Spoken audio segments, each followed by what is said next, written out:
Hi friends, welcome back to last education. నిన్న మనము Hindu Arabic సంఖ్యామానం గురించి మరియు అదేవిధంగా ఆంగ్ల సంఖ్యామానం గురించి నేర్చుకున్నాం కదా. ఈరోజు మనము సున్నా గురించి తెలుసుకుందాము.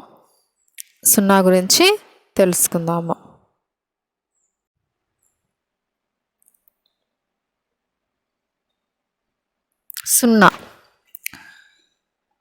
ఈ సున్నా అనేది దశాంశమానంలో అత్యంత ముఖ్యమైనదన్నమాట. సున్నా అనేది దశాంశమానంలో అత్యంత ముఖ్యమైనది. ఎందుకు అంటే 9 తర్వాత మనం ఏ అంకె రాయాలి అన్నా కూడా మనకి ఏం కావాలి? సున్నా అనేది కావాలి. సో ఈ సున్నా యొక్క ప్రస్తావన అనేది ఎక్కడ ఉంది అంటే సున్నా యొక్క ప్రస్తావన అనేది మా భారతీయ ప్రాచీన గ్రంథాలలో ఉంది అన్నమాట. ఎక్కడ ఉంది? భారతీయ ప్రాచీన గ్రంథాలలో సున్నా యొక్క ప్రస్తావన అనేది ఉంది. సో సున్నాని కనుగొన్నది ఎవరు? భారతీయులు. సున్నాని కనుగొన్నది ఎవరు? భారతీయులు. సంజ్ఞా విధానంలో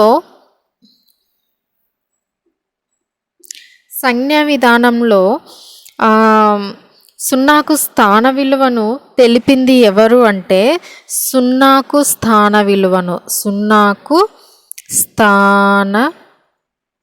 విలువను చెప్పింది ఎవరు అంటే ఆర్యభట్ట. ఎవరమ్మా? ఆర్యభట్ట సున్నా యొక్క స్థాన విలువను తెలియచేశాడనమాట. మీరు ఒకటి ఇక్కడ కంపల్సరీ ఖచ్చితంగా గుర్తు పెట్టుకోవాల్సింది ఏంటి అంటే సున్నాను కనుగొన్నది ఆర్యభట్ట కాదు. సున్నా యొక్క స్థాన విలువను కనుగొన్నది, ప్లేస్ వాల్యూని కనుగొన్నది ఆర్యభట్ట. సున్నాని కనుక్కున్నది ఎవరు? భారతీయులు. ఆ భారతీయులు ఎవరు అంటే ఖచ్చితంగా తెలియదు, కానీ భారతీయులు అని మాత్రమే తెలుసు. బుక్లో ఇంతవరకే ఉంది. సో సున్నాకు స్థాన విలువను కనుక్కున్నది మాత్రం ఆర్యభట్ట.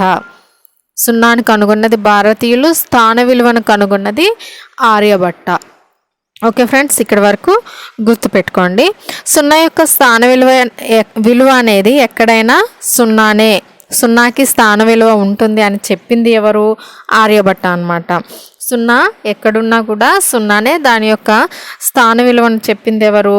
ఆర్యభట్ట. సున్నాకి కొన్ని నియమాలు అనేవి ఉన్నాయి. ఆ సున్నా యొక్క నియమాలు ఏంటి అనేది మనం ఇప్పుడు చూద్దాము. సున్నా యొక్క నియమాలు ఏంటి చూడండి.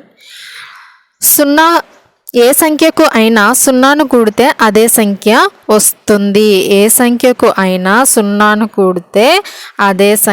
వస్తుంది. ఫర్ ఎగ్జాంపుల్ 2 + 0 = 2 అన్నమాట. అండ్ నెక్స్ట్ ఇది ఒకటి.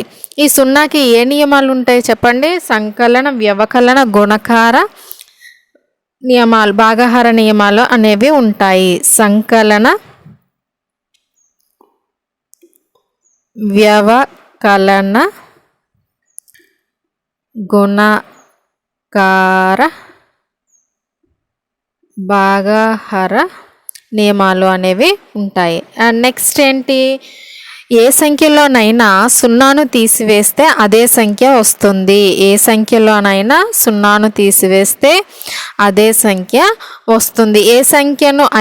సున్నాతో గుణిస్తే సున్నానే వస్తుంది. ఏ సంఖ్యనైనా సరే సున్నాతో గుణిస్తే ఏమొస్తుంది? సున్నానే వస్తుంది. ఏ సంఖ్యనైనా సరే మనం సున్నాతో భాగించలేము. ఏ సంఖ్యను కూడా మనం సున్నాతో భాగించలేము. ఈ నియమాలను రచించింది ఎవరు?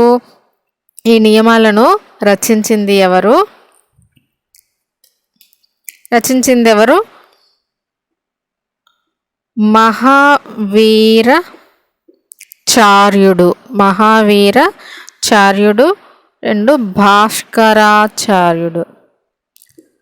భాస్కరాచార్యుడు. మనకు ఒక ఆప్షన్లో మహావీరాచార్యుడు, భాస్కరాచార్యుడు అంటే న్యూ టెక్స్ట్ బుక్స్లో మాత్రం మహావీరాచార్యుడు అని ఉంది. సో ఆప్షన్లో ఇది మాత్రమే పెట్టాలి. ఓల్డ్ టెక్స్ట్ బుక్స్లో భాస్కరాచార్యుడు అని మాత్రం ఉంది.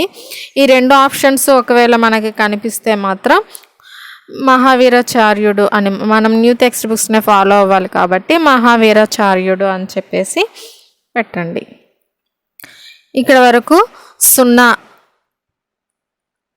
సున్నా అంటే ఏమిటి, సున్నా యొక్క నియమాలు అనేవి మీకు అర్థమయ్యాయనే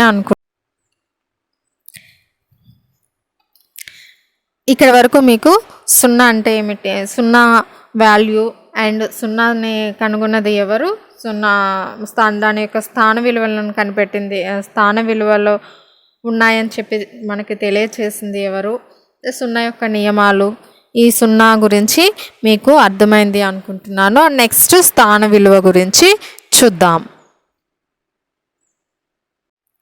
స్థాన విలువ అంటే ఏంటి, ఒక సంఖ్యలోని అంకె ఏ స్థానంలో ఉంటే ఆ స్థానంలో అంకెను గుణించి చెప్పే విలువని స్థాన విలువ అంటారు.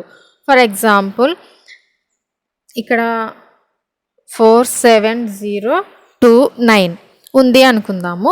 ఈ సంఖ్యలో ఉన్న ప్రతి అంకెకు స్థాన విలువ చెప్పాలి అంటే, ఈ సంఖ్యలో ఉన్న ప్రతి అంకెకు మనం స్థాన విలువ చెప్పాలి అంటే ఏమన్నా ఫస్ట్ ఒకట్ల స్థానంలో ఏముంది, 9. 9 × 1 = 9.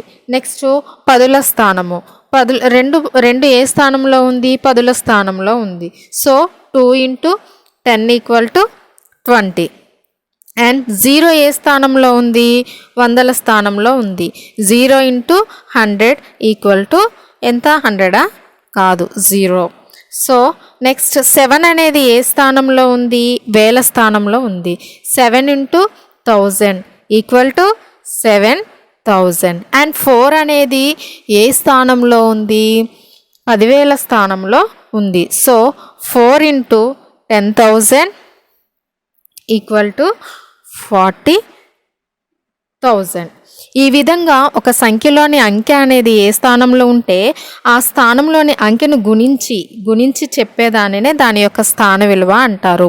ఈ స్థాన విలువ విధానాన్ని ప్రవేశపెట్టిన గణిత శాస్త్రవేత్త ఎవరు అంటే భాస్కరాచార్యుడు. ఈ స్థాన విలువ అనే విధానాన్ని ప్రవేశపెట్టిన శాస్త్రవేత్త ఎవరు, భాస్కరాచార్యుడు. సున్నా గురించి, స్థాన విలువ గురించి మీకు అర్థమైందని అనుకుంటున్నాను. నెక్స్ట్ ఈ స్థాన విలువ మీద ఒక 2 ప్రాబ్లమ్స్ని చూద్దాం. చూడండి, ఇక్కడ 4,2,7,2,8 42,728లో 2 యొక్క స్థాన విలువల భేదం ఎంత? ఇక్కడ 2 టైమ్స్ వచ్చిందనమాట. చూడండి, 10s ప్లేస్లో ఒకసారి, 1000 ప్లేస్లో ఒకసారి వచ్చింది. వీటి యొక్క స్థాన విలువ భేదము అనేది రాయాలన్నమాట. ఒక డిజిట్ 2 సార్లు ఇచ్చిన దాని స్థాన విలువ భేదము అంటే ఏం చేయాలి అంటే, చూడండి, ఫస్ట్ 2 ఏ ప్లేస్లో ఉంది, 1000 ప్లేస్లో ఉంది. అంటే 2 × 1000 మైనస్ నెక్స్ట్ ఏ ప్లేస్లో ఉంది, 10s ప్లేస్లో ఉంది, 2 × 10. So ఇదేమవుతుంది, 2000 minus 20. ఆన్సర్ ఏంటి 1980. ఈ విధంగా దాని యొక్క స్థాన విలువ భేదము అంటే ఈ విధంగా చేయాలి. మీకు అర్థమైందని అనుకుంటున్నాను. నా వీడియోస్ మీకు యూస్ఫుల్ అవుతున్నాయి అనుకుంటే ప్లీజ్ లైక్ చేయండి, కమెంట్ చేయండి. సమ్ అయితే చూద్దాము. ఇది మీకు అర్థమైందని అనుకుంటున్నాను. అర్థం కాకపోతే కమెంట్లో అడగండి, మళ్ళీ ఒకసారి చేస్తాను వీడియో. అండ్ నెక్స్ట్ సమ్ చూద్దాము.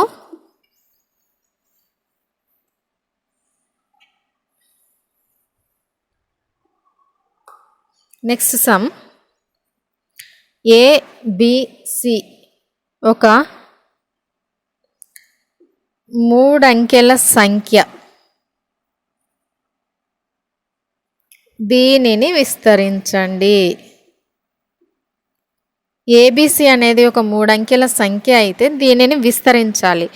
మరి మనకి మామూలుగా అంకెలు కానీ సంఖ్య రూపంలో కానీ ఇస్తే విస్తరించడం తెలుసు, కానీ ఈ విధంగా ఇస్తే ఏ విధంగా విస్తరిస్తాం? ఫర్ ఎగ్జాంపుల్ 732 ఉంది. దీనిని విస్తరించండి అనంటే మనం ఏమని రాస్తాము, 732 ఈజ్ ఈక్వల్ టు, ఇది హండ్రెడ్స్ ప్లేస్లో ఉంది కాబట్టి 700 ప్లస్ 3 అనేది టెన్స్ ప్లేస్లో ఉంది కాబట్టి 30 ప్లస్ 2 అనేది వన్స్ ప్లేస్లో ఉంది కాబట్టి 2 ఈ విధంగా రాస్తాము. ఈ విధంగా విస్తరించాలంటే దాని స్థాన విలువల ఆధారంగానే రాయాలి. విస్తరించి రాయండి అంటే కూడా మనం ఎలా రాస్తాము, దాని యొక్క స్థాన విలువలు ఆధారంగా చేసుకొని రాస్తాం అన్నమాట.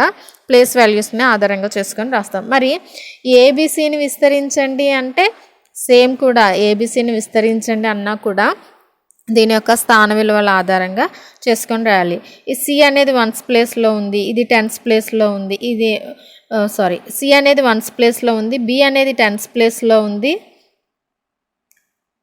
ఇక్కడ ఏ అనేది హండ్రెడ్స్ ప్లేస్లో ఉంది అనుకుంటే 100 ఏ ప్లస్ 100 ఏ ప్లస్ 10 బి ప్లస్ సి ఈ విధంగా విస్తరించి రాయాలి. అండ్ మీకోసం ఒక ప్రాబ్లం, ఏబిసిడిని విస్తరించి రాయండి, విస్తరించండి. దీని యొక్క ఆన్సర్ని నాకు కమెంట్లో ఇవ్వండి, కామెంట్లో మెన్షన్ చేయండి. ఈ వీడియోస్ మీకు నచ్చాయని అనుకుంటున్నాను, యూస్ఫుల్ అవుతున్నాయని అనుకుంటున్నాను. ఈ వీడియో మీకు నచ్చినట్లయితే లైక్ చేయండి, షేర్ చేయండి, సబ్స్క్రైబ్ చేసుకోండి. Thank you for watching.